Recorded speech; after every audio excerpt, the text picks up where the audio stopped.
Laura Kyrke-Smith. Thank you, Madam Speaker. I hear from many constituents in Aylesbury who are struggling to see their GP. For some this is a frustration, a repeated one. For others it's a tragedy.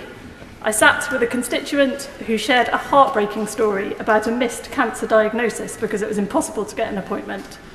The reason for the challenges are clear, as the Minister set out. In Aylesbury, two additional factors are creating particular pressures. First, the many new housing developments that have been built in the last 14 years without the necessary services to accompany them. For example, the promised GP surgery in Kingsbrook that was never built, adding pressure to other surgeries like Poplar Grove.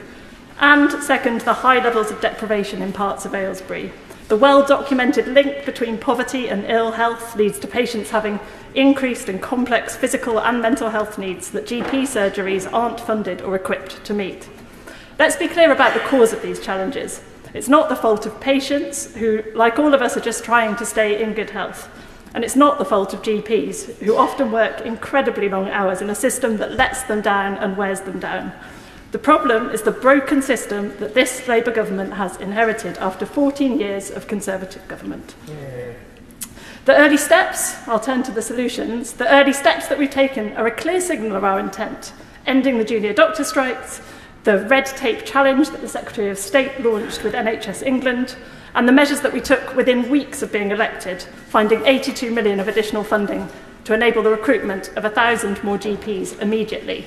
And I know from the GPs that I'm in touch with that this has made a real difference.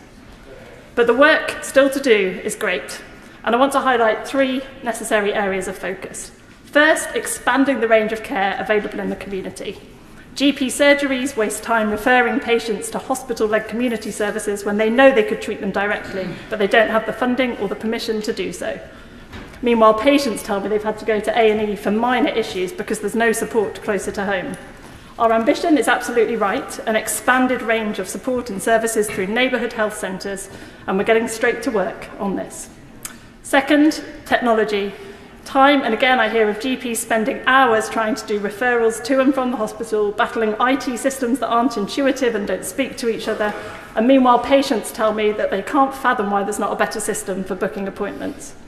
There are some great pilot schemes that could be rolled out more widely. At the GP surgery in Edinburgh, in my constituency, for example, a carefully designed AI chatbot answers patients' questions where it can and helps GPs prioritise which patients to see.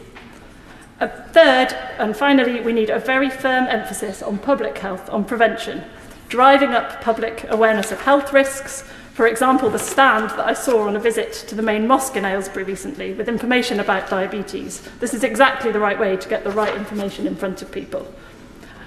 And once public health risks are identified, we must empower patients to manage their own health as best possible. As Vernon Sharples, a mental health nurse in my constituency, said to me, there is too much prescribing, too much emphasis on being ill, and not enough emphasis on being and staying well. And this, to me, is what a good preventative approach looks like. Taking public health seriously, including mental health, and building a society that understands and promotes well-being, keeping people healthy before they need to seek treatment with a GP.